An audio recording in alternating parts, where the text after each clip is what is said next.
Good evening. I'll call this regular City Council meeting of the Sebastian City Council to order. If you would all rise for a moment of silence and remain standing for the Pledge of Allegiance, which tonight will be led by Councilmember Nunn.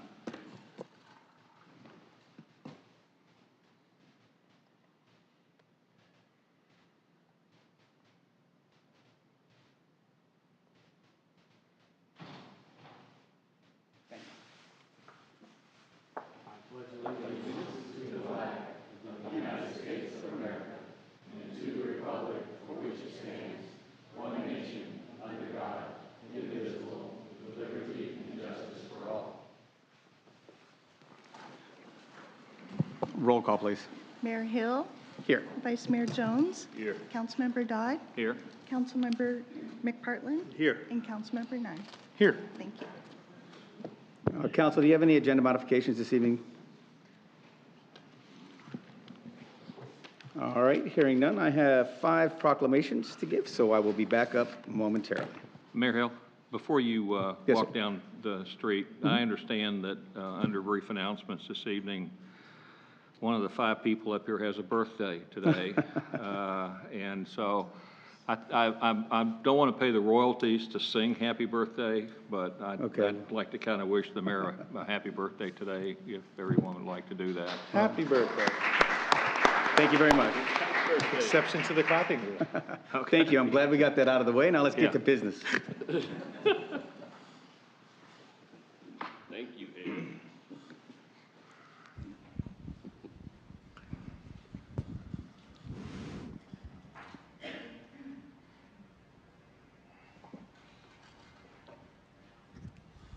The first proclamation will be for National Public Safety Telecommunicators Week.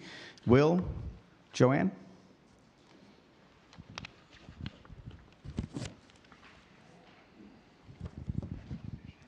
How are you doing? I'm good. How are you? Very good. Very good. Nice to see you guys up here. Thank you. This is a proclamation for National Public Safety Telecommunicators Week, April 10 through 16, 2022. Whereas emergencies can occur at any time that require police, fire, or emergency medical services, and when an emergency occurs, the quick response of the police officers, firefighters, and paramedics is critical to the protection of life and preservation of property. And whereas the safety of our police officers and firefighters is dependent upon the accuracy of information communicated from citizens who telephone the Sebastian 911 Communications Center. And whereas the public safety dispatchers of the Sebastian Police Department have contributed to the apprehension of criminals, containment of fires, and treatment of patients. Each dispatcher has exhibited compassion, understanding, and professionalism during the performance of their jobs. Now, therefore, I, Jim Hill, by the virtue of the authority vested in me as the mayor of the city of Sebastian, do hereby proclaim the week of April 10 through 16, 2020 to be National Public Safety Telecommunicators Week in Sebastian in honor of the men and women whose diligence and professionalism keep our city and citizens safe. Thank you.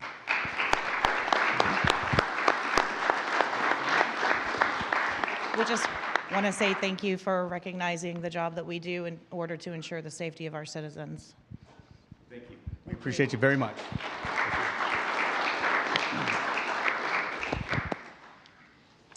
The next one is for the Sebastian Police Community Volunteers. Peter? How are we doing this evening? I'm fine, thank you. Very nice to have you up here. Thank you so much for your service, too. This is a proclamation for National Volunteer Week, April 17th through April 23rd, 2022. Whereas throughout our history, our nation has been shaped by ordinary Americans who have volunteered their time and energy to help our beautiful city and their fellow men. People come together daily to give their time and make this a better place. Whereas volunteer service is a lifelong pursuit that strengthens all of us with every act, our communities are drawn closer and our country is made stronger by the gracious spirit of volunteers.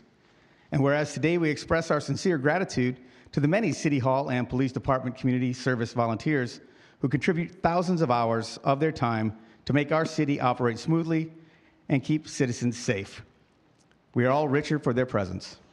Now, therefore, I, Jim Hill, Mayor of the City of Sebastian, do hereby proclaim April 17 through April 23, 2022, as National Volunteer Week and urge everyone to observe this week by volunteering to make service a part of our daily lives and to express our gratitude to those who give every day.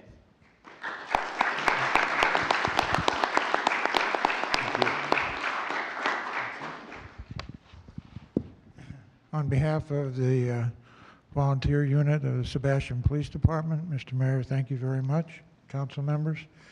Although we assist the police department, I think the real recognition needs to go to the officers of the dedicated men and women of Sebastian Police Department. We see on a daily basis the sacrifices they make and the risk they take to keep all of us safe. We could not have a better group of people taking care of us and protecting us. So next time you see a police officer, walk up to them, say thank you. They truly deserve it. Thank you. Thank you so much. And thank our volunteers, too. They're out there volunteering for us on a daily basis, doing a heck of a lot of good for our city. Not only our police volunteers, but the volunteers at City Hall. Jim Cannon.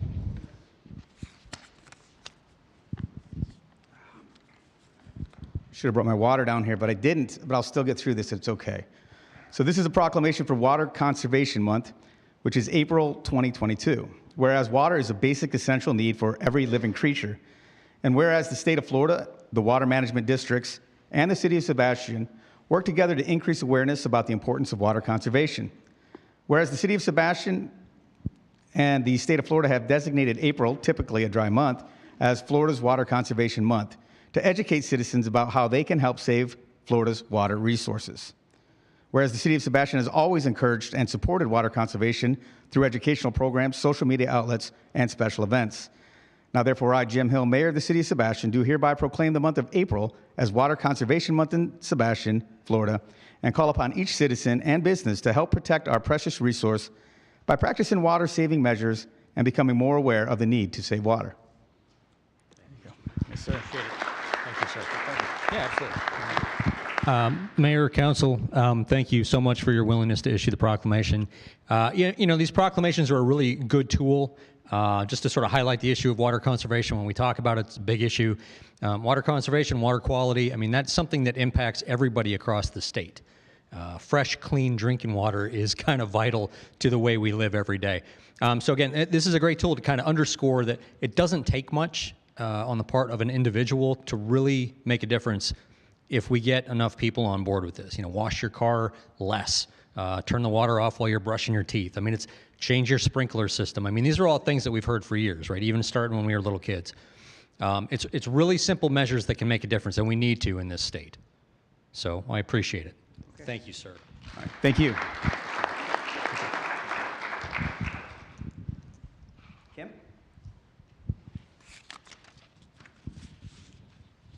Interesting, we have water conservation, we have Arbor Day, and we have Earth Day. Earth Month. Yes, I'm sorry, we'll get to Earth Month. We're not there yet. But we have all of those on our agenda tonight because, and I think it kind of underscores the importance that our environment is to the citizens, or to the city council here and the city of Sebastian, who has worked for decades to make sure that we do everything we can to keep our environment as clean as possible. This is a proclamation for Arbor Day, which is April 29th, 2022. Whereas the first Arbor Day was held in Nebraska City in 1872, they offered prizes to counties for the largest number of trees planted, and it was estimated that more than 1 million trees were planted on that day. And whereas trees clean air, filter out water, and even slow storm surge and flooding our cities, trees also help reduce the effects of climate change by absorbing carbon dioxide and releasing oxygen back into the air. Whereas through tree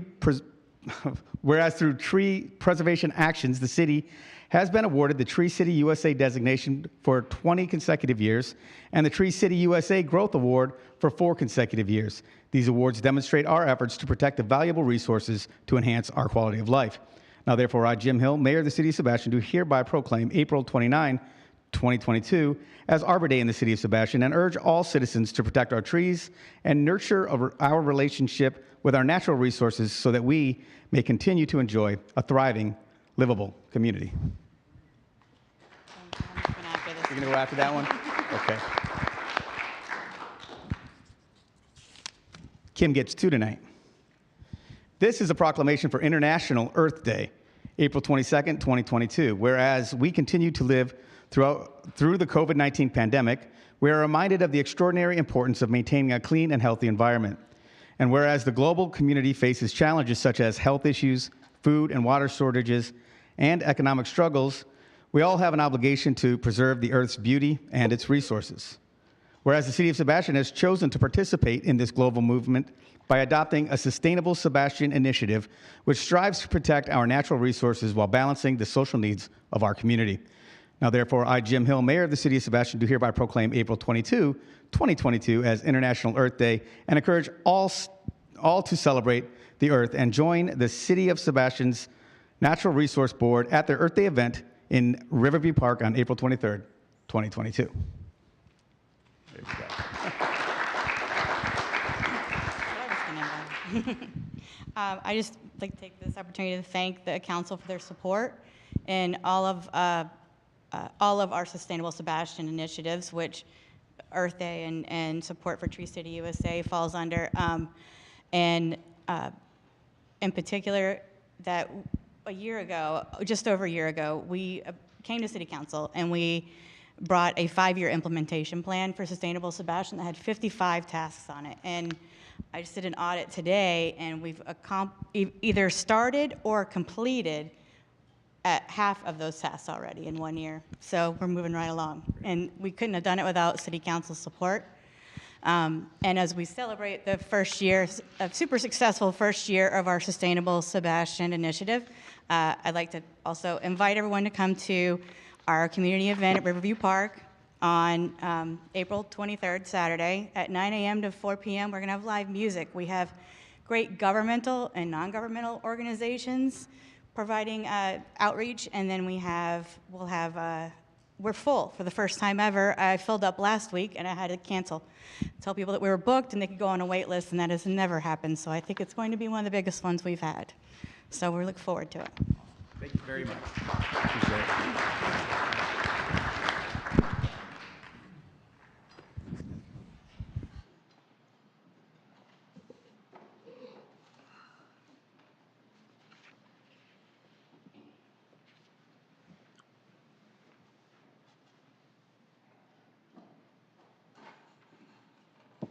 Brief announcements. Yes, sir. Friday, April 15th, Leisure Services annual Easter event begins at 5:45 p.m. with Meet the Easter Bunny for photos. Easter egg hunt starts promptly around 6:45 p.m.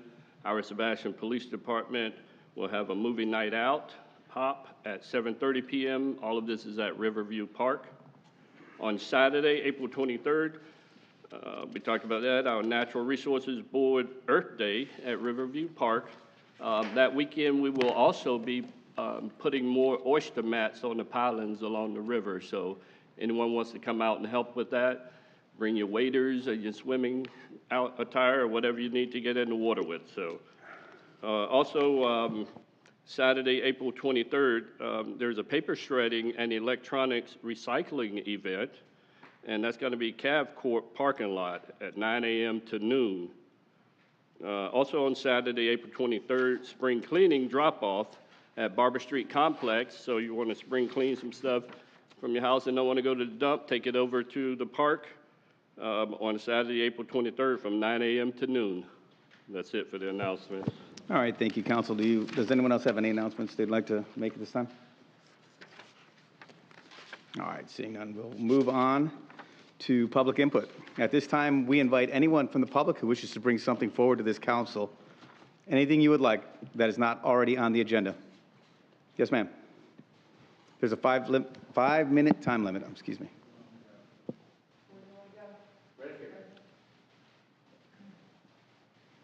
Hi, my name is Ruth. I live in Sebastian. I'm concerned about the habitat area around Garden Club Park on Barber Street. A lot of it's been destroyed, and I don't know why.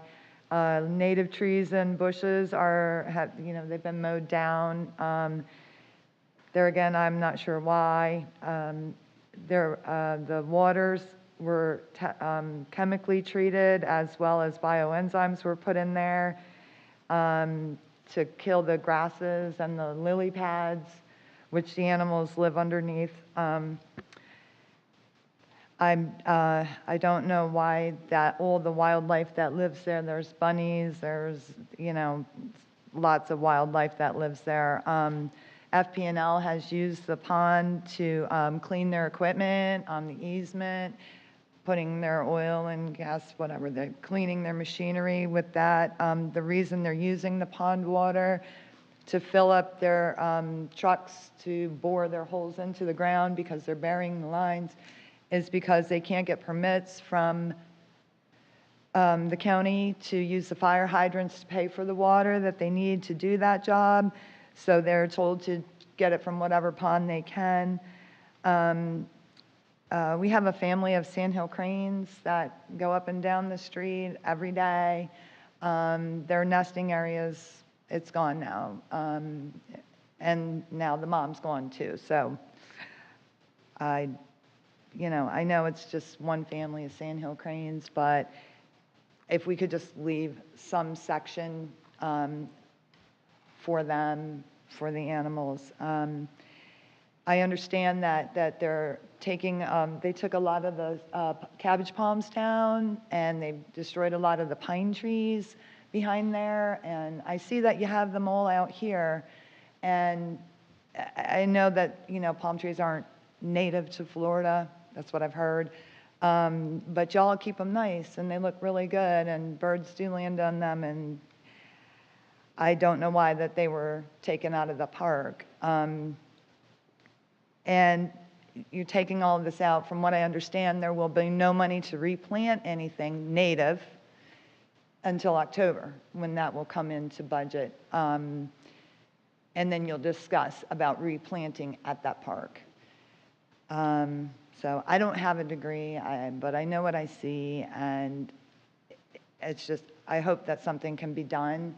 And I was reading in the rules that I should have brought something up to staff earlier if I was going to be speaking about this, and I know that you can't give me any answers, but maybe we could go on an agenda for your next meeting. And thank you for your time. All right, thank you. We'll talk to the city manager once we're through public input and hopefully alleviate some of your concerns. Anyone else? Yes, sir. Please come forward.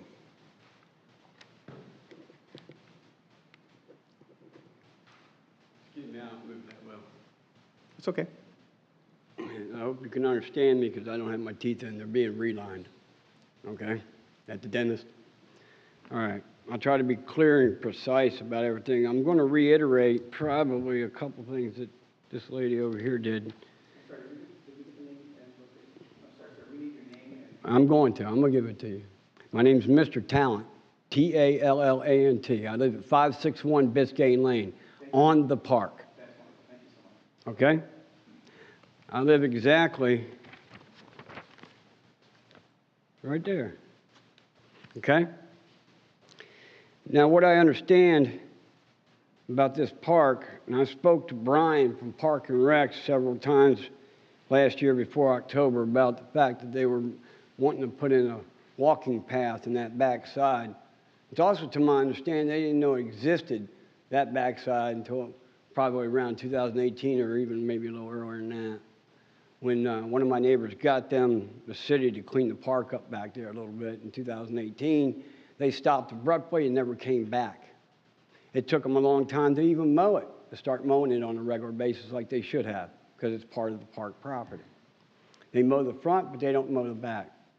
I want you all to understand one thing. The citizens that live on this square back here, or this park, this back piece, we do not use that park. We don't go out in that park. We don't picnic in that park. We don't walk around that park. We observe its nature. And like she said, there's a family of sandhill cranes that have been living there over 20 years in one spot where you just cleared.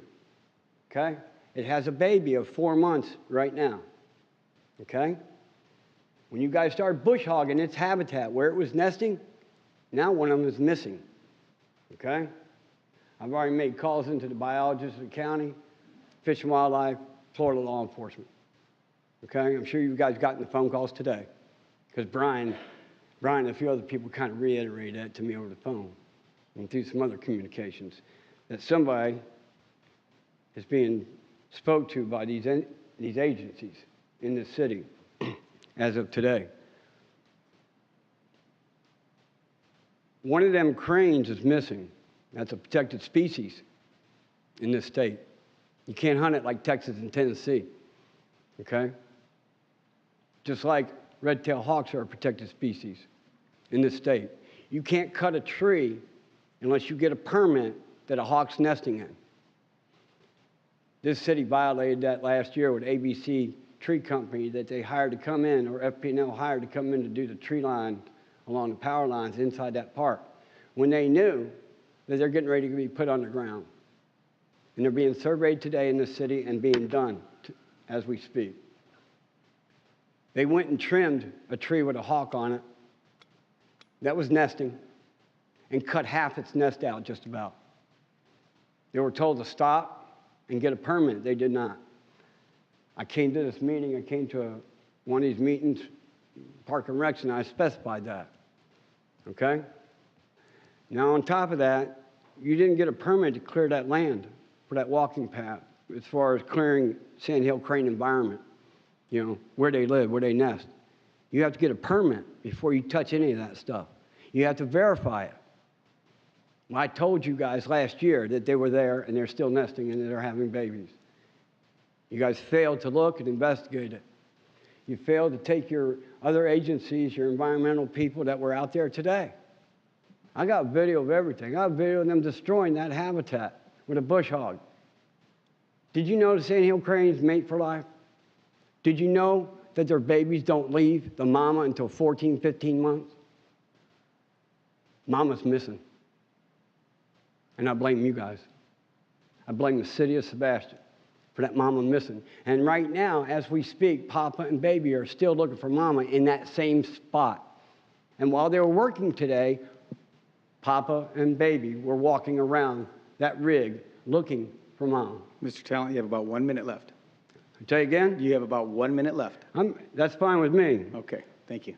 My closing statement is going to be a short synopsis of the fact that I'm going to file a motion in the courts that cease and desist all activity on that park until we investigate this fully. Okay? I'll spend my money for a lawsuit. It's called a taxpayer suit, if you haven't heard of one of those. Okay? You can smile all you want. They work. Okay? Especially when you got all the facts right. Another thing I asked the board of Park and Recs, and they all sat up here, I want to know how long you've been in Florida. How long you've been in Florida, you, and you. Specifically in Sebastian, as a resident. Okay? That plays a role in my decision on how you guys think about things. Because if you're from up north or out west and you want to come here and do foo-fooey projects, go right ahead. Take care of our infrastructure first. Drain water management. You're doing a real bang-up job on that, and I can show you some examples. All right. Okay? Thank you, sir. Thank you Now very think much. about it. Thank you, sir. I'll be going to the courts tomorrow and filing a motion. Cease and desist all this activity. And Thank here's you, another sir. thing. And this ain't a threat. Sir, thank you. This ain't a threat. I Sir, want to let you know. Your time has expired. Sir, I'm going to ask you one more time. Thank you. Have a great night. Thank you. Is there anyone else that wishes to bring anything forward to this body?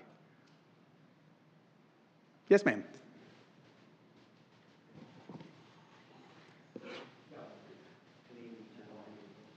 My name is Lori Gargiulo. I've been a Sebastian resident. Please come forward to the microphone. I'm sorry. My name is Lori Gargiulo. I've been a Sebastian resident since 2004.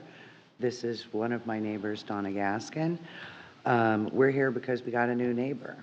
The new neighbor happens to be a rooster. The rooster happens to crow 30 times or plus in the morning, throughout the day, in the evening.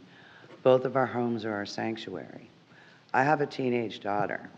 The rooster starts at 5:40 in the morning and wakes up my 17-year-old teenager, so we know it's loud.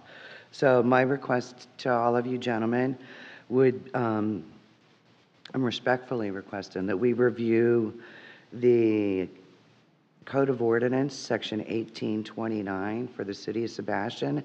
That ordinance reads about keeping of fowl. In Indian River County, their thing reads chickens, no roosters. Vero Beach is chickens, no roosters, unless it's zoned agricultural. So I don't know when this code was written, but the way that our city has changed, I would think that now with all the new people we have moving here, that it's time to take a look at this code, because I did call code enforcement, and code enforcement is unable to do or enforce anything because of the way the code reads. I could go noise ordinance. I've tried speaking to the neighbor, and I was informed she's getting 4 hens to go with Mr. Rooster. So it is a nuisance. It's been going on for 11 days. I did look into it. So I'm just here to request that we take a look at this code and maybe make some improvement on it so we can all enjoy our peace in the city of Sebastian. Okay, Yeah, wonderful. and she lives directly behind the neighbor. My son's on that side next to her, and he goes, Mom, 6 o'clock, I want to sleep. And I'm like, and I'm on the other side, and I have a noise machine on, so that's the only thing that's saving me, okay? And then we both work from home, and you know, it really does crow a lot in the morning. It slows down. The officer came. When he was there, it didn't, whatever they do. Crow. And so, but we hear it, you know, and it's just not appropriate. We don't live on big lots, and it's right in our backyard. There's not even any trees to buffer anything. I went to the neighbor on one side of her, and I just asked, I said, could I just ask for support? I want to know if maybe, you know, it's just us. She goes, no. She goes, every time it crows, I go, she was so upset. It's a very shrill, unusual, continual noise. It starts anywhere between 5:39 and 5:40 in the morning, and when I leave for work at 6:34 or 6:40, it's still going. I got home from work tonight and went out to enjoy my back patio. I'm not out there 15 minutes, and within 30 minutes, he's crowed 7 times. Okay. So If you can just look, because fowl, Right. it needs to be specified, and there's a reason that Indian River County doesn't allow roosters and Vero. Maybe. So I would assume it's the noise factor, and without us, you know, arguing and fighting with the neighbor, maybe could be Okay, changed. thank you guys very much. Thank you. And it surprises me because, I'm sorry? Ma'am, could you give the city manager your address, please? Sure. Yeah, that surprises me. I thought the ordinance wrote no roosters. Is that right? Yeah, that's interesting. Right, but I thought it said no roosters. Yeah, there is a limit, though, Okay, wonderful. Well, we'll definitely look into that, so. and 5 would be above that limit. It would be, Yes. by 3, I think. Yeah, I don't think they want you to have an egg-producing farm in your backyard. so- Purdue was buying a lot over on Wimbrow, I think, weren't they, too? Okay, anyway. Yeah. Is there anyone else who wishes to bring anything forward to this council this evening?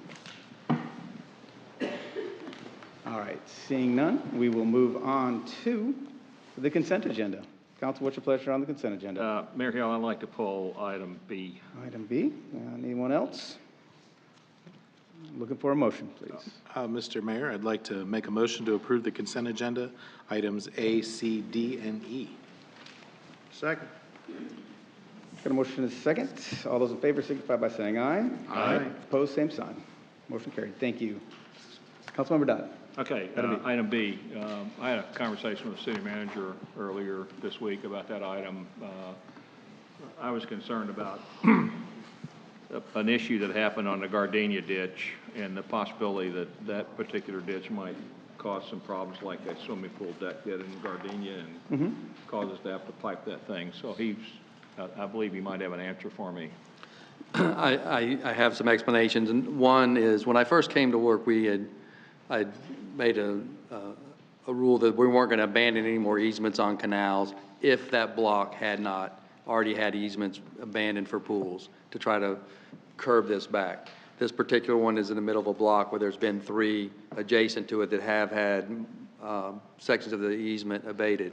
But one of the other things we've worked on, and we'll have to amend it for this, is a good point that Councilmember Dodd had brought up. We've developed and licensed to encroach or that gets recorded on the property. So if there is issues, they acknowledge that they're responsible for those issues. So that's something we'll try to initiate with this as well. I did talk with staff. They didn't think that this was going to be a major problem. It's only 5 feet into that 20-foot easement. There's a 50-foot easement there. And so they didn't think it was going to be that big, 50-foot total, 10 on one side, 20 on this side. So we had plenty of room, not including the canal. So we don't know that it's going to be an issue, but I think we have ways to protect the city moving forward and even further into the future as we do these.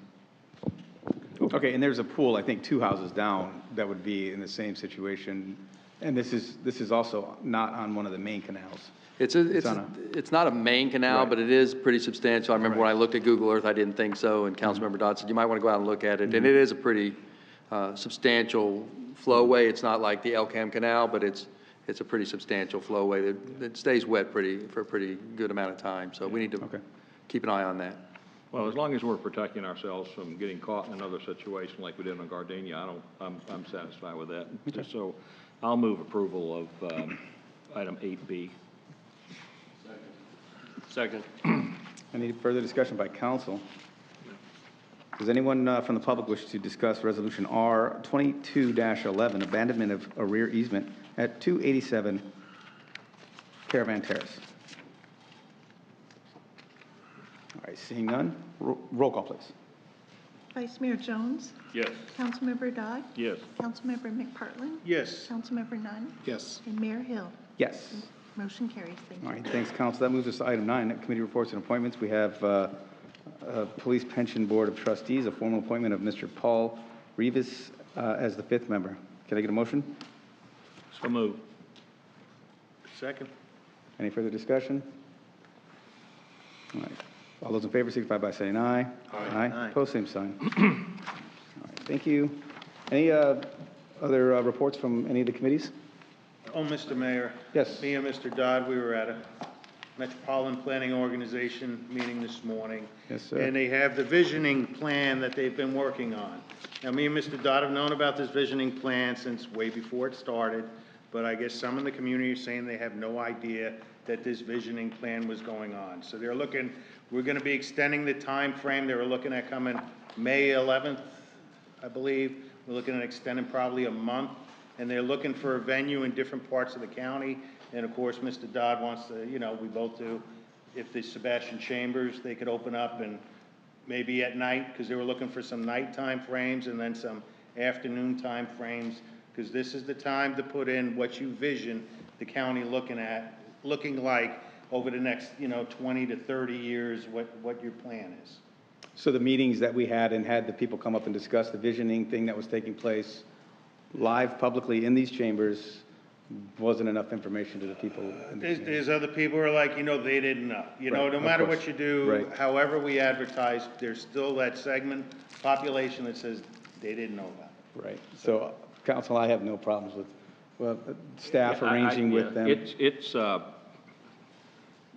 This is going to drive a lot of stuff in the county, and it's going to probably impact us at some point in time. I think it's important that they do as much public outreach as possible. It was, and I agree that we've all known about this, but most of us follow this kind of stuff, and there's a lot of people in the county who maybe don't. There was people there today who said they didn't even know what was going on. Right. So I think they intend to do 4 more open workshops, 1 in Sebastian, 1 in Vero, 1 in Fellsmere, and 1 on the island to combine those groups over there. So I don't know if they'll use the chambers. I mentioned to Brian that we can configure this room to do a breakout, works out type thing. But he's also talked about the North County Library, and it came up in the meeting today that some people feel uncomfortable going to a government building. Sure. I'm not sure why. We don't arrest people in this country, do we, for coming in government buildings? So No, sir. But they don't. But I will say to the public, and I did kind of volunteer that, and this is for the clerk, but I did kind of volunteer that we would take care of advertising the one that's going to be done up here. So that we actually get a newspaper advertisement and we bear the cost of that. It's going to be minimal, but we bear the cost of making sure it gets advertised as opposed to the county doing it the way they do. They post it to a website and that's all they ever do. So I did volunteer for that, but I don't know if they'll use the chambers or not. They'll contact you, Paul, I think if they. Yeah, we should consider using the press up here that actually people read, which would be like the Sebastian Daily versus something that doesn't get much pub. Yeah, so make sure the Sebastian Daily comes in and writes an article about it so it gets out, would you? Okay. Now, isn't the library a government building too? It is.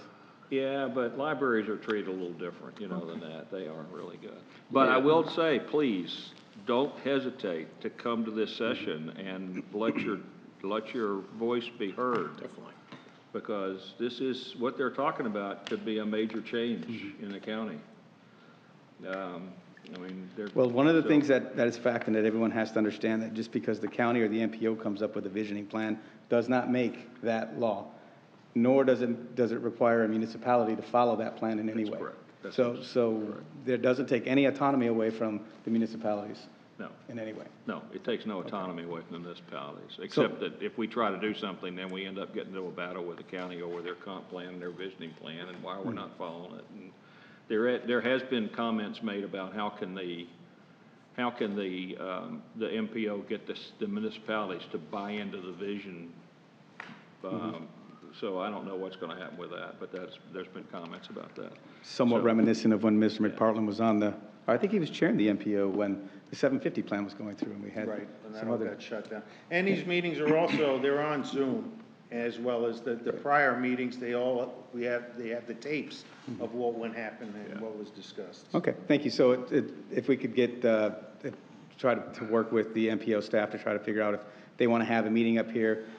I am not in opposition as long as they have a consensus from council to go ahead and do the advertising for that meeting, if that's what they would like. So we're all good with that. Okay. No, I think it's great. I look forward to that. I think the more opportunity that we have to get that information out to more of the public by having this extended time frame, the better off people are going to be able to understand what's going on when they drive down this road or that road in the future and see things and go, wow. Or you buy something and someone tells you that nothing can be built behind you or beside you because of this, and it end up being built, then there's a complaint. So it's good to learn about what's going on, and I definitely look forward to being here for that one as well. So, okay, there's just while we're talking about the county, there's two other items that I think might be important to Sebastian. On Tuesday, the county commission approved the contract for the expansion of the North County Library. So soon you'll probably see construction start out there. This is a pretty nice expansion. It's going to add some individual meeting rooms and some other things to North County Library, and the people in Sebastian use that library facility quite a bit. So you'll see the construction out there when they start that process. The second thing is that the state has allocated a relatively large pot of their infrastructure money to move the development of the Oslo Road exchange on Interstate 95 to next year. They're going to actually build it next year instead of 26. Good. And they're going to actually expand Oslo Road also as part of that project in next year. So we'll see that take place. That's going to be, that's going to have a pretty good size impact on what's being done in the county, because that exchange is going to drive a lot of development down there. Yep. So. Sure is. And that's been on the books for decades, it seems. It takes 25 years to do an interstate. Interstate. Anything else from committees? Yes. On the Beach and Shoreline Committee, we've been working very hard to try to get derelict vessels out of our St. Sebastian River and our river. And I can report to you that we finally got approval from the Fish and Wildlife and the feds on getting, I think there's about 7 that are going to be removed. Great. One was here in Sebastian that didn't make it to the list, but we pushed hard enough and we were able to add that to the list. So pretty soon, all those vessels will be taken out of our river and our lagoon. So awesome. Yeah. Anything else? All right, with that, we'll move to item 10, public hearings. We have a public hearing this evening, a second reading of public hearing of ordinance number O-22-02, a proposed land development code amendment. Mr. Anand. Thank you, Mr. Mayor.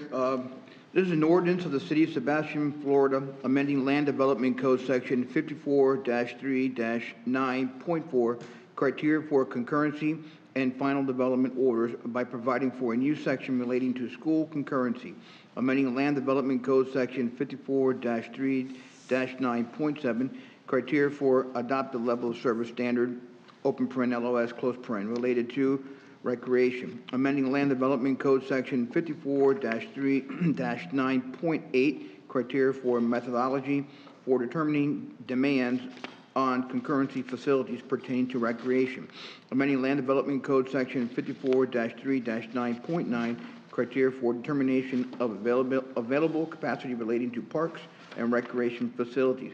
Amending Land Development Code, Section 54-4-18.4, criteria for information to be included in the site plan relating to recreation. Amending Land Development Code, Section 54-4-19.11, criteria for required improvements and design criteria relating to recreation, providing for severability and repeal of law and conflict, providing for codification, providing for scrivener's errors, and providing for an effective date. All right, thank you. And again, this is a second reading. Mr. Carlisle. Yeah, Mr. Mayor, members of council, as noted, this is the second reading. This ordinance is to bring our development code in compliance with our new comprehensive plan regarding open space and parks in this case. We've taken council's direction and defined where those additional parklands would be relative to the development, and it would be within the zone of whatever development that is if they can't provide it within their property. If they can't provide it within their property, they have to supply lands or purchase lands outside of their designated area, and we would require them to pay an additional 15% of the cost of that value for us to be able to acquire that land. And also, we would not accept any lands, we would not allow them to accept any land or donate any lands outside of their development under 1 acre. And I think that covers the most of it, but Ms. Bosworth is here with any specific questions you may have.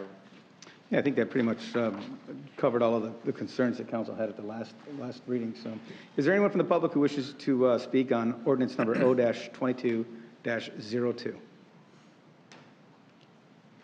All right, seeing none, council, what's your pleasure? Move approval of ordinance O-22-02. Second. All right, any further discussion? Questions of staff? All right, hearing none. Roll call, please. Councilmember Dodd? Yes. Councilmember McPartlin? Yes. Councilmember Nunn? Yes. Mayor Hill? Yes. And Vice Mayor Jones? Yes. Motion carries. Thank you. Item 10B, we'll continue the second reading and public hearing of ordinance O-22-03, a proposed land development code amendment. Mr. Anand. Thank you, Mr. Mayor. This is an ordinance of the City of Sebastian, Florida, amending Land Development Code Section 54-5-22.2, providing for definition of terms regarding murals. Amending Section 54-3-16.3, providing for exceptions pertaining to murals, providing for severability and repeal of law and conflict, providing for codification, providing for scrivener's error, and providing for an effective date. All right, thank you, Mr. Carlisle. Yeah, Mr. Mayor, again, this is the second reading of this ordinance. There are two substantive changes to this, substantive changes, I mean, at the request of council. One was to define that the Chamber of Commerce on page 65 was going to administer the program at the request of council, and the second change on 66 was a definition, a clear definition of what the themes would be. Other than that, it remains unchanged from the first reading. We'd ask City Council to approve this ordinance on second reading. And again, Ms. Bosworth is here if there's any additional questions you may have. Thank you, sir. Anyone from the public wish to speak on ordinance O-22-03? All right, seeing none, council, what's your pleasure on that? Mr. Mayor, I'd like to move approval ordinance O-22-03. Second. Any further questions? Roll call, please.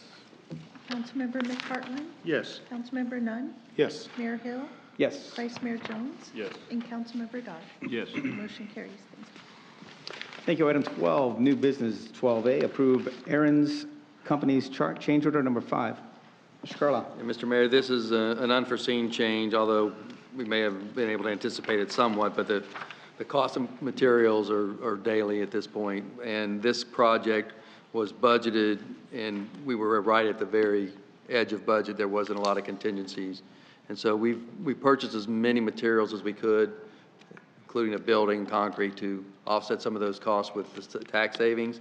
But unfortunately, it just wasn't enough to try to get it completed. And so right now, the change order they're asking for is $34,548 in unforeseen increases in material costs. And he's also credited us with some additional loss of profits that he had anticipated on those.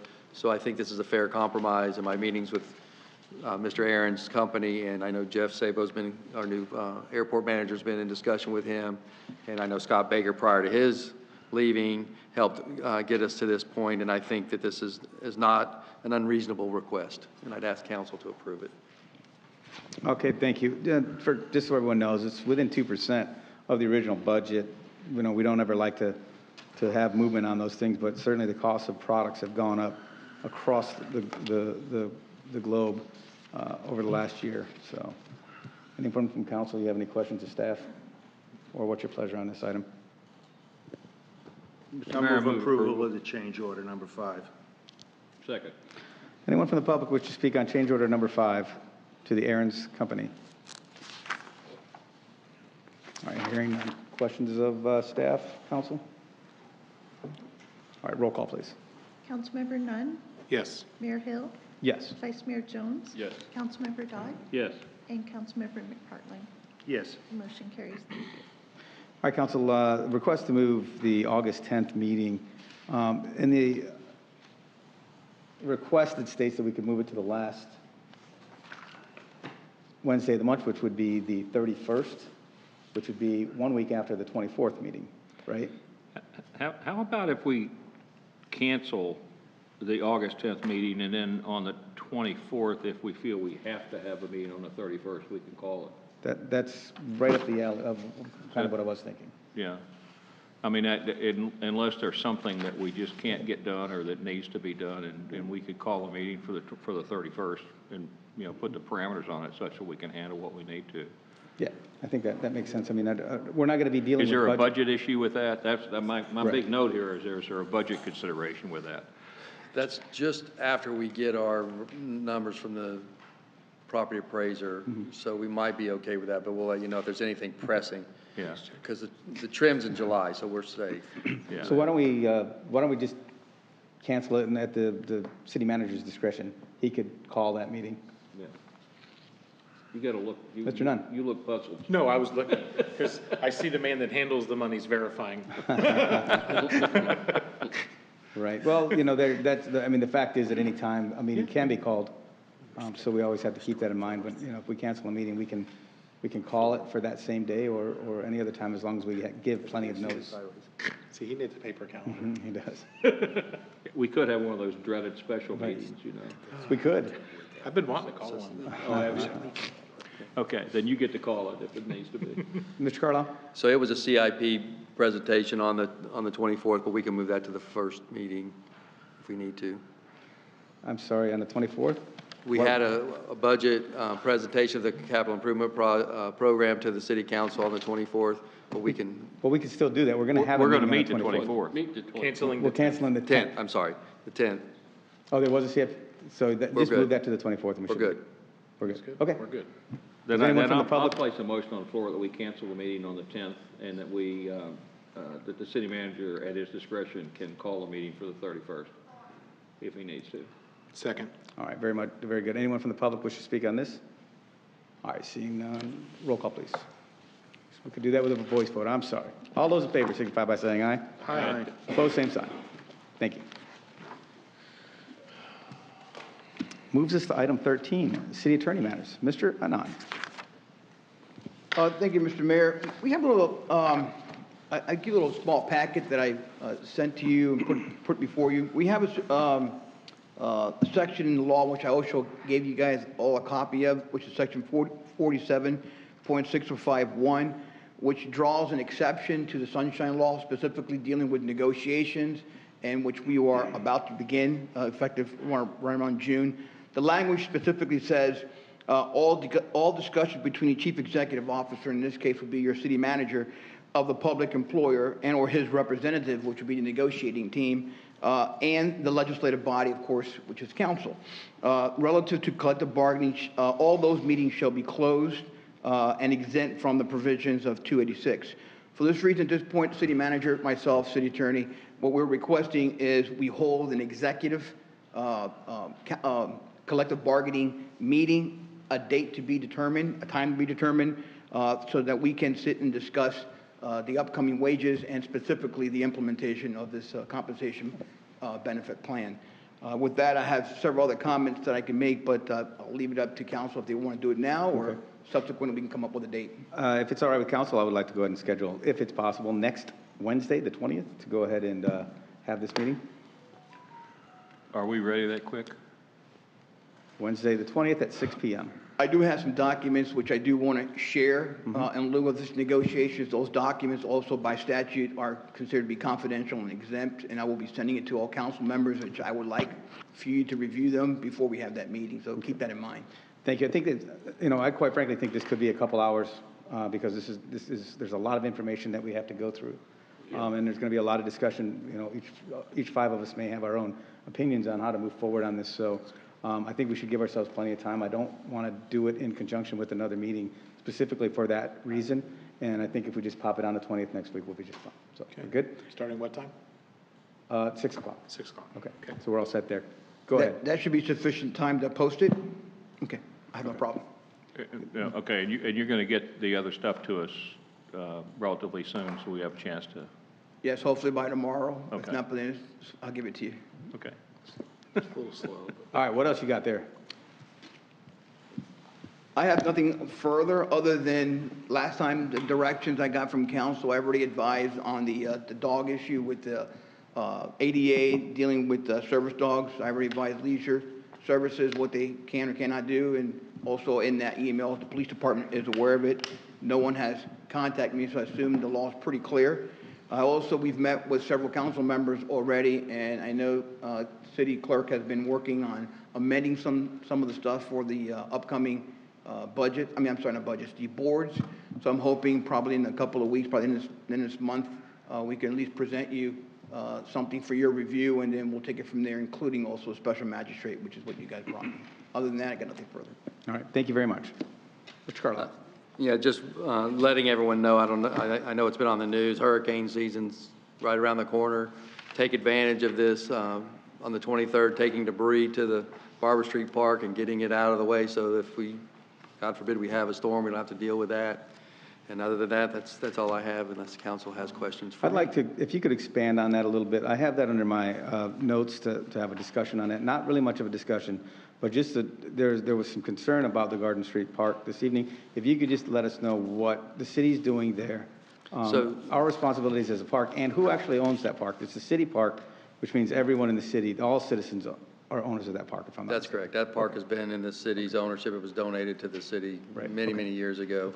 And that park has been, and the gentleman talked about it a little bit, it's been a little bit neglected in the back, and it's through personnel issues and that. We don't maintain it like someone's yard, but we've had an extreme amount of exotic Brazilian peppers, stuff that has grown up in there, which is not good habitat for our native wildlife. It's not good habitat for much of anything.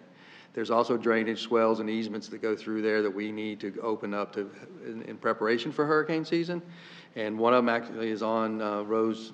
There's supposed to be a drainage swell that comes off of Rose and goes into that pond to get the water off that roadway that we have to open up. So 90% of what we're taking out of there is non-native vegetation. There may be something around it that has to go with it. But the main point is try to get that back into a suitable habitat. The walking path has not been fully approved, so that hasn't been agreed to go on.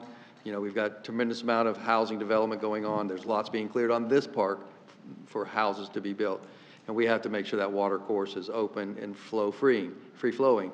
Our environmental manager was out there and did a plant audit of everything that's out there and what we're taking out. Florida Fish and Wildlife Conservation was out there. They watched what we were doing. They confirmed that what we were doing is correct. And my understanding is the sandhill crane nest is actually in the maiden cane. It's over the water. There's actually a gator that has a nest on the water as well. When we talk about what we've done to that water, what we did to that water is we put in probiotics to help alleviate some of that muck, which has created a much healthier environment. We've upgraded the fountain in that lake. We've saw an 86% reduction in nitrogen in those areas and an 8% reduction in areas where we just put the probiotics. What does that mean? That helps prevent the growth of non-native exotic vegetation such as cattails, and the lily pads look nice, they're not necessarily native. So there's certain vegetation we need to keep out of there that doesn't promote healthy wildlife. So as we talked about what we're doing in this community to try to be sustainable, these are some of the things we have to do. We have to maintain it. We have to put those nature courses back in place so that the native habitat is in native habitat. and it's going to take time to make it go, but you got to start somewhere. Okay, great. Thank you very much. I appreciate that. Anything else? That's all I have. Okay, thank you. Madam Clerk. Okay, thank you very much. Well, I have just a couple things. One was Garden Street Park, and then council, there was some discussion on a rooster tonight. And, I wouldn't mind taking a look at that part of our code, because it does surprise me that with the houses being as close as they are, that they're allowed to have roosters. I'll look into it. Okay, so if we could just have you look into it and then maybe be open-minded up here as to whether or not, we're interested in roosters running around. All right? Well, I remember several years ago, I'm sure you do, Mr. Mayor, when we had the problem, the guy with the bird, and it was squawking all hours of the night, and the police had to go out, and we were trying to come up with this thing like that. What I was thinking is I have a huge owl that moved in next door to me, and my neighbor also raises chickens, but she can't keep chickens because the owl keeps getting them. So I could have the owl go over there, probably catch the So we rooster. give her his address. Right, give me your address. It's funny. Cockfighting is illegal in the city of Sebastian, I believe, we probably It's have. illegal in the state. Illegal in the state. Okay. It's funny because most people think roosters only crow early in the morning. Roosters will crow all night long, and so they can be quite a nuisance. Yeah.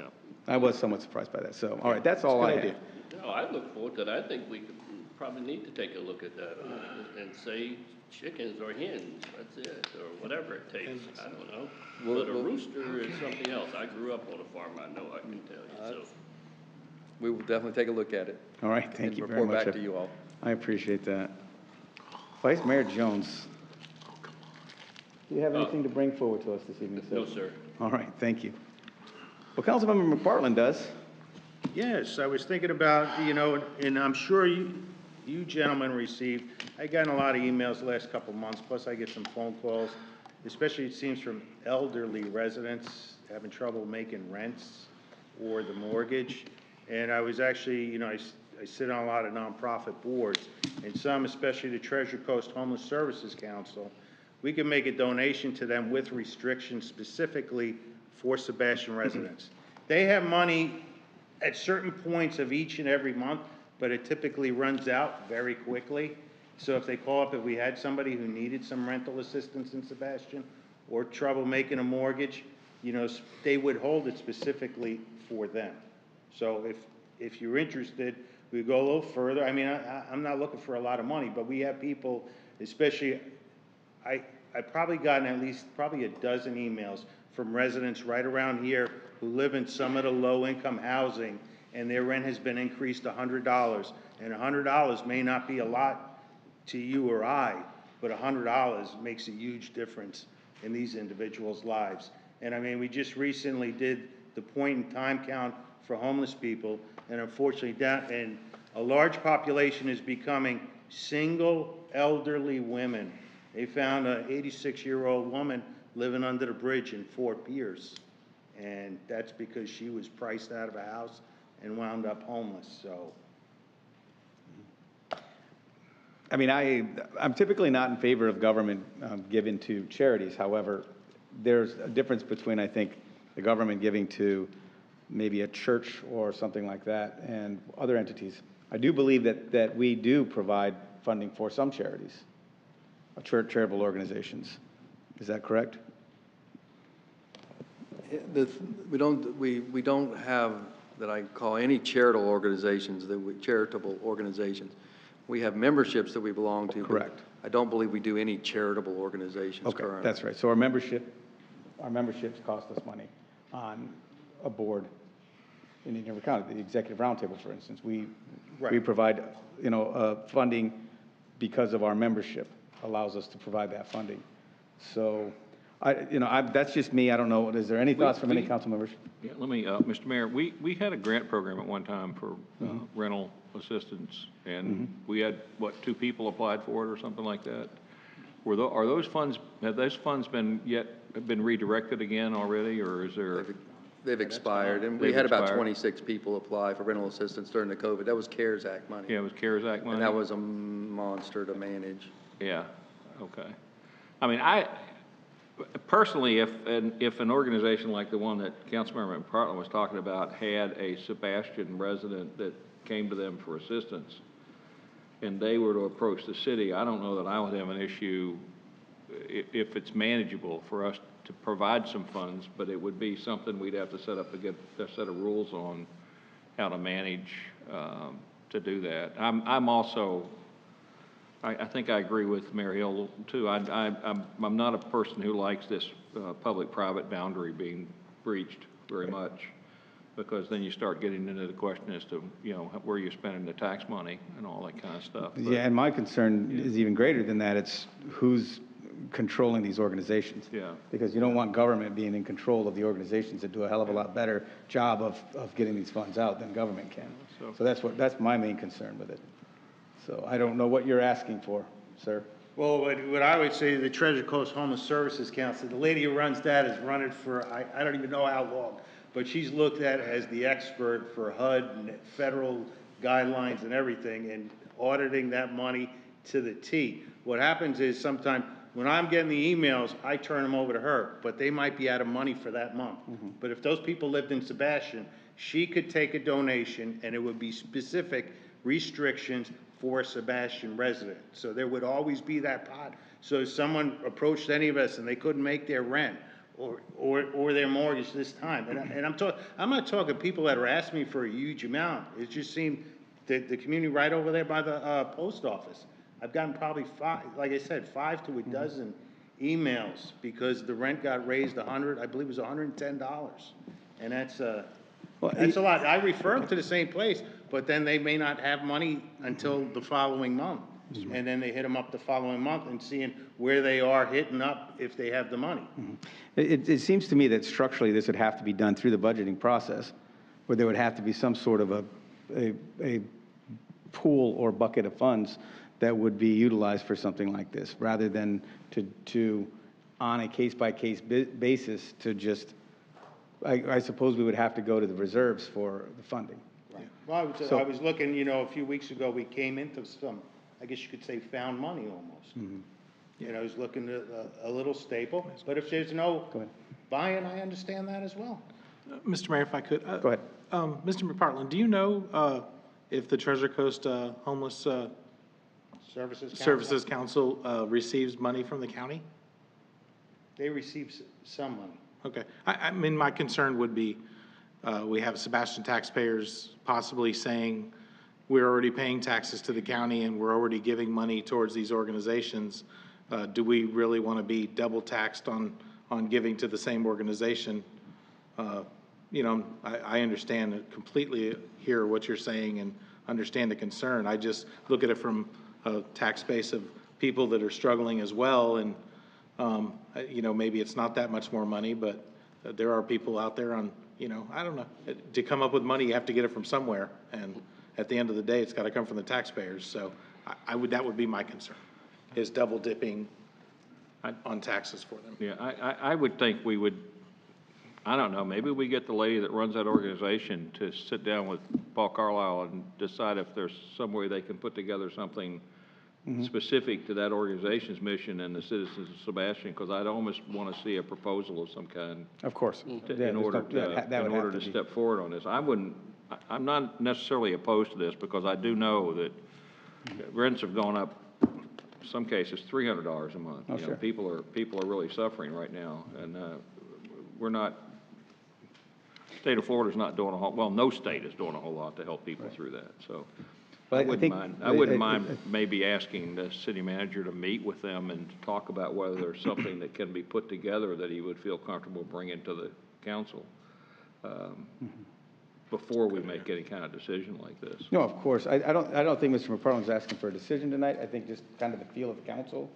Right. If there's any interest. I mean, if there's no interest, you know, if I don't ask. Yeah, but if we start there, what's going to stop other organizations saying, hey, you gave to them, why can't you give to us? I don't know. I just think it'll open the door for everyone, and then we would have to do the same for each, so. Yeah, I mean, and anything that we did would have to come to the council prior to even making a move on it. So it's, I suppose, going to have to be a discussion that Mr. Carlisle has individually with council members and maybe this organization. So I think you got the general feel on that? Okay. Are you okay with that? Okay. Anything else, sir? No. Shocking, but thank you. All right. Mr. Nunn does. I do. You know, it's always funny sitting up here, never get phone calls, and I get a phone call a second ago from my son who's been out to sea for 4 months, and I'm like, what's he calling me for? Why is he calling me now? But I'll get back to him later. Citizens got to come first on this one. So I've been talking to Mr. Carlisle about, let's go mostly culverts, but swales as well. You know, one of the biggest items that came up during the elections and topics that people discuss are storm drainage. And, you know, from what I can see when it rains driving around town, the first level of storm drainage problems revolves around the culverts on many, many driveways in the city. I've talked to them about a couple that I've been contacted about, and their owners are simply, well, just find me $100 a day. When I die and they sell the house, you know, you can get the money from it, kind of a result. So I wondered, you know, what can we do? Because a culvert affects more than just one person. If it's blocked and it's pooling water, then it starts to affect the community on whole. So what I'm proposing is a possibility of a culvert and swale enforcement action where possibly, you know, our code enforcement works mostly from calls and such now, is that maybe we instruct them, or we ask the city manager to push our code enforcement officers to spend a couple weeks going around finding the culverts that are a problem. He did mention that we are getting ready to go into hurricane season, that we are trying to clean up the rest of the ditches around this town, and we've done an amazing job. Our employees have done an amazing job cleaning this city up. And I know that we can't go clean those culverts, but a contracting company could. So the possibility of maybe people that won't comply with it, that we have some sort of a plan where they go out and those are cleaned by a third-party company, and that money is charged back to the homeowner, maybe through taxes or however such that can be dealt with. I know there's ways that can be dealt with. I just want to see, is there interest in bringing this up and talking about it? If we don't deal with it, then it's just going to be the same, and we're going to have the same problems. The people that complain most about drainage are the people that are seeing the water building in their swales, and usually the water is building in the swale because of somebody's culvert down the road. Thoughts? I don't know how you could manage that. But we would probably end up with 6,000 or 7,000 code enforcement actions, and we might need to hire some temporary code enforcement people to manage that. So I would be concerned. I would really be concerned about trying to do that, because it's the only way that I know you could do it is just drive down the street and start writing code enforcement notices on every culvert on the street that isn't freely open. That would be very difficult to do that. And I don't know if the city attorney might be aware, but I know that the inability to have an anonymous code issue being driven, does that also mean our code people can't do that without a complaint? No, we have self-initiated code. Okay. So that would be self-initiated, the city would be the complainant in that case. Okay. So if a city code officer goes and sees a code violation, a camper in front of the house, a culvert is blocked, whatever it is, if they see it and they write the code violation, it's just self-initiated by the city. It's the anonymous citizen that calls to the city to report a code violation, be it their neighbor or what have you. They have to provide a name and address and phone number and contact information. And that's already underway. I mean, we're already doing that. I mean, there are people getting fined or getting cited or getting told that they have to fix their culverts and their swales, and they raise all holy hell too. So I mean, I think one of the most important things about our type of drain system is to have an understanding as to how it's supposed to work. Right. And our type of drain system is constructed such that those swales do hold water, and they're supposed to. Now, there are some that are very much problems. And those areas we have to maybe, hunker down a little bit. We want to be very careful, though, that, we're not out there maintaining these, Because if we're out there maintaining them, then then you prepare yourself for a major budget increase. Because there are thousands of swales in this town. So I understand the complaints. When it's in a rainy season, people have water in their yards, they can't mow their swales, they have to weed eat it, it's a pain in the butt, but that's how it's supposed to work in many cases. In a lot fewer cases, they don't work at all, and that water's standing there, and they have tadpoles there for weeks on end. And so I would guess that the city manager's aware of these issues and through code enforcement action trying to deal with them. We do a tremendous amount. Our stormwater crews, when they're out, when they get a complaint, they go out and they tag the neighbors. But I think the challenge, and I don't want to speak for Councilmember Nunn, but I think the challenge is when you get these 4 or 5 that we know about that say, I'm just not going to fix it.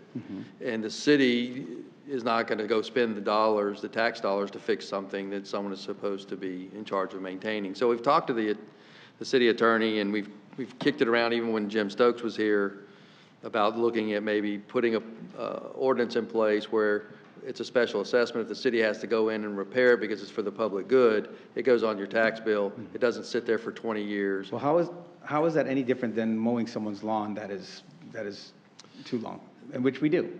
So that's not technically a total public benefit. To do a special assessment, I'll let him get into it. It has to be provide a total public benefit. And I can argue, and I would, but I'm not, that all of these code violations are for the public good, for the property values around it. But, you know, there's a 4th DCA on some of that the city attorney will talk about. But I think where we have these 4 or 5, maybe 10 instances a year where a resident completely refuses to do it, if we have a way, meaningful way to do it and the city get reimbursed so the taxpayers aren't charged with maintaining something that someone else is, I think that may be something we want to talk about. Well, we haven't given up on redoing our code enforcement regulation, have we?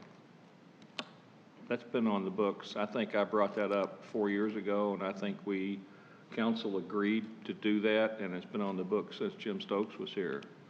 Actually, and I've received information from Manny about the number of fines that are out there. I know he's done lots of stuff related to that. I think the time to deal with this, and you get varying legal opinions. I think I kind of smiled at city attorney when you mentioned the special assessments, because he and I have had this conversation, because I was told by Jim Stokes we could do that. Manny says, wait a minute, 4th DCA has said that's not legal, and we're in the 4th DCA's jurisdiction. So if we do it, you know, we're not going to win an appeal on that. So, but I don't even have a Holiday Inn legal license, so I can't argue the legalities of it with him. But I think the time to deal with something like this is when we redo that code enforcement regulation. And it may well be that in the case of the guy who says, I'm just not going to fix it, the proper draining of the swale is a public safety issue. And so for us to actually go out there and clean that culvert out and charge them through some mechanism that allows us to get our money before he dies may be a good thing to do. But I think we need to do that in concert with actually revising the entire code situation that we've got. I mean, we've got code liens for $76 for cutting grass that have been out there for 8 years or 9 years or 10 years. I think you've all seen that list that Manny passed around. But if there is a mechanism that we could do it, I think it's worth looking at. I think part of my concern was, I apologize, part of my concern was I didn't want to talk about the lawns and the other code violations. I was trying to focus wholly on storm drainage and what we can do to fix the problems that are out there. There are other things that do definitely need to be looked at, but I don't want this to get drowned out in what's going to be a much larger process if it's something that we do possibly have available to us to deal with it if we're willing to deal with it. So why don't we, I would think that at this point it would be worth getting some sort of a report from our staff, whether it's an argument from each side as to how we could go forward and do something like that, if it's even possible. Because if it's not possible, the discussion is moot, right? Well, just like we do with lawns, I'm sorry to interrupt, but just like we do with lawns, we could literally go out there and clean that culvert and charge them the cost of doing that. But we can't do that unless we can get our money back, because we can't afford to do that. Yes. And so, but if we can do it and get our money back, then that is an amen. Let's get it going. And that's what I think makes it part and parcel with the whole concept of looking at code enforcement and how we can do that, because there's a lot of other issues with code enforcement. There's properties that we spent $3,000 and $4,000 on that we haven't gotten our money back because it's out there as a lien against the title, and they're not going to sell the house, you know, so we never get our money back. So Well, I think it all is part and parcel with that whole concept of redoing that. Well, if we could, as a council, agree to ask staff to give us some further information on this specific swale issue. We are rolling into hurricane season. We certainly are rolling into the rainy season where these swales are going to be a problem. So I would be willing to ask staff to say, hey, this is what we can do or cannot do, and then that will at least clear up the discussion. Because although I am a Holiday Inn doctor, I am not an engineer either, so I think that if we get the information from them, it would be great. Yeah, Mr. Mayor, I'd like to, Manny, is there anything in the fourth DCA ruling that prevents us from that? I don't know that ruling, so. And what I'm going to ask, if I could, Mr. Jones, is that they present that to us all. Right. You know what I'm saying? So, I mean, go ahead, Mr. Anandu. Is there something that says we can't do that? Oh, no. What the fourth DCA ruled, and I got to look at the Palm Bay case, has to do with special assessments dealing with code enforcement. This is a form of code enforcement. The issue, I prefer not to have the discussion right now, especially without preparing for it. But when you're looking at, you know, assessing through an assessment in general, it's going to have to be for the general good of all, not for a specific property. And I would argue the same thing for a specific property when you're cutting their grass, and I would argue the same thing for specific property when you're talking about their culverts specifically. But if you're going to rehaul an entire area, then that's different as far as special assessment is concerned, because then you can tax the whole for the benefit of the general, but not for a specific property who has specific issues. I think that's where you're going to run into problems. I can look at it again. I haven't done that research since I left Port St. Lucie, and some people don't comply with that fourth DCA, and other cities do comply with it. So I guess it's just an issue of getting caught, but I would not like to venture that way. All right, so I would say that if you go to Quarry Lane, for instance, in June, July, or August, there's a river flowing.